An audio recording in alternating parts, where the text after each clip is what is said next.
Okay, so the time was the late 80s, and I was a huge U2 fan. And I don't mean fan, I mean fanatic. And I don't mean fanatic, I mean obsessed.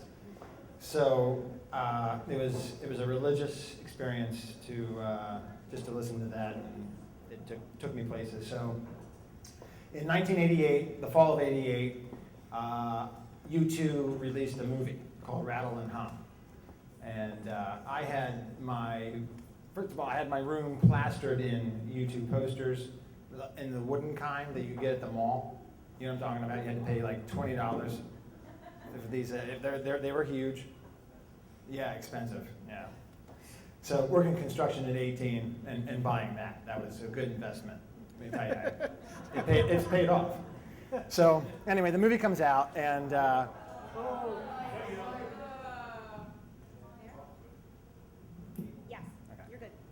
thank you, Carla.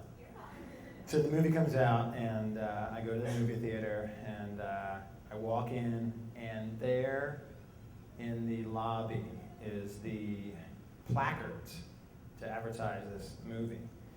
And it is a 6-foot by 3-foot face of every member of the band. So you've got Paul Bono Hewson, David the Edge Evans, Larry Mullen Jr., and Adam Clayton, and each face is this big. And I thought, I have to have that. So you come to find out that the manager of the theater has been offered $350 for this thing. He's refused it. He's going to raffle it off to one of his employees. Now, I had been an employee of this theater the summer before, so that means nothing. So I had to have this. So my friend, who had a constant hard-on for mischief, said, why don't we go to a midnight showing of any movie and hide out? And I said, okay. So he proceeds to inspect the men's room and realizes that above the drop ceiling there's space. So one Friday night we drive my dad's van that's already been spotted doing donuts the month before, and we park it in a parking lot of not a Wanamaker's, there's a Pomeroy's. But what we ended up doing was we had to scale a 6-foot chain link fence, run across Route 15, which was 4 lanes of highway, scale another fence, run across the parking lot, bought our ticket for the midnight showing, went in, and then went into the men's room, climbed up on the sink, removed one of the panels, hoisted ourselves up into the ceiling, and replaced the panel, and it wasn't right. The panel was now at this small angle.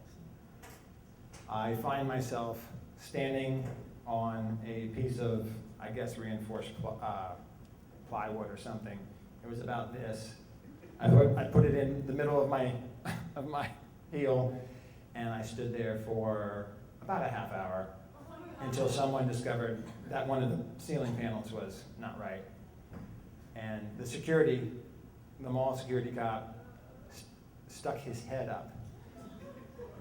And I'm standing there, and he is every bit as close as you are, maybe closer, and he's looking this way. And I think the light's reflecting off the mirror is just coming up in his face, and all he has to do is turn his head, and there I am. He lowers his head, he fixes the drop ceiling panel, and I'm like, okay. But at the same time, I'm like, okay, that's a sign. Let's get the fuck out of here. So but it's not time to do it now. Absolutely not. Because I'm not sure, getting up is easy, getting down is not going to be that easy. So we wait there for about another hour and a half. We can hear the sounds of the Yeah, thank you. The vacuum cleaner. The vacuum cleaner. So we give it about a half hour after not hearing the vacuum cleaner. And I say, hey, listen, I've said a little, are we really? I said, hey, listen, I said a little prayer. I'm just going to get the fuck out of here. We're going to go. And I got down, and I ran out, and I'm now standing on the outside where I want to be, and I'm looking at my friend who has the heart on for mischief. And he comes up and he's like, I'm going to grab it. I'm going to grab it. I'm like, no. I said a prayer, and it's working. We got to go. He's like, now. Okay. So I run across the parking lot. I scale the first fence. I run across 4-lane highway, scale the second fence. I drive my dad's van back out around into the mall facility, and I meet my friend over in this gully. We stuff. They're connected. They're one piece. He had to fold it up into one piece, run it across the parking lot. We then drive at 2:30 in the morning. We're only 18. At 2:30 in the morning, we are driving a town over. We stick this thing up in the rafters of my dad's garage, where it stayed for 3 months before we took it down.